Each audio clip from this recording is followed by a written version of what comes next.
pong syudad ng Calamba. Subalit marahil, marami ka rin sa atin ang nakakakilala sa kanya.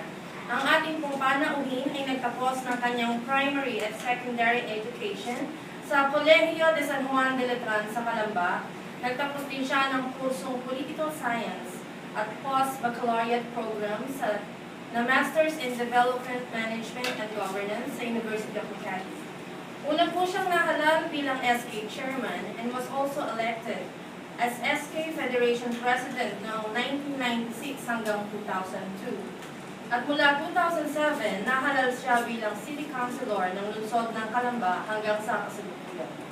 Siya ang anak ng dating mayor ng Calamba na si ex-mayor Severino Binoy Lahara at Fermina S. Lahara. Mga Kabuyenyos, i-welcome natin sa lungsod ng Kabuyao ang isang Calambeño sa katauhan ni Konsehal Nino Lahara.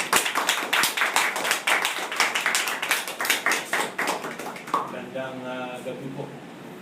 Magandang gabi rin sa'yo,